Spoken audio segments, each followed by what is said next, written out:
नवरात्रि एक हिंदू पर्व और 9 राति एवं 10 दिन धरी प्रतिवर्ष शरत ऋतु पालन कराए।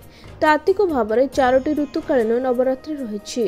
तेज साधारणतः मौसुमी परवर्ती शारदीय नवरात्रि प्रधान अटे। एथिरे देवी दुर्गा को सम्मान जनाई पालन कराए। बसंत और शरत ऋतु देवी आराधना कराए। चैत्र शुक्ल और आश्विन शुक्ल प्रतिपद ठारू नवमी पर्यंत नवगौरी बा नवदुर्गा पूजा अनुष्ठित होता है।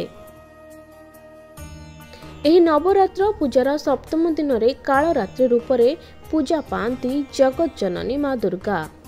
देवी को कालरात्रि स्वरूप उपासना कराए। यह देवी विकटाल रूप। एही रूप में त्रिनेत्र धारिणी शरीर वर्ण अंधकार भली गाढ़ कला चतुर्भुजा देवी गदर्भ उपर आरूढ़ होई हाथ में लौह खड्ग धारण करिथांती। माँ कालरात्रि रूप देखा बहुत भयानक, किंतु से सर्वदा शुभ फल प्रदान करती। यही कारणरू तांकर नाम मध्यरु गोटे होची शुभंकरी।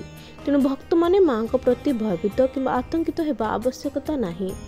माँ कालरात्रि दुष्ट मानकर विनाशकारी अटंती। दानव दैत्य राक्षस भूत प्रेत इत्यादि माँ स्मरण मात्रे भयभीत होई पलायन करिथांती।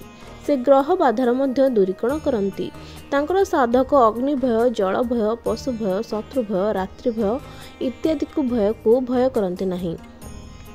तांको अनुग्रह द्वारा साधक भयरू संपूर्ण मुक्त होती।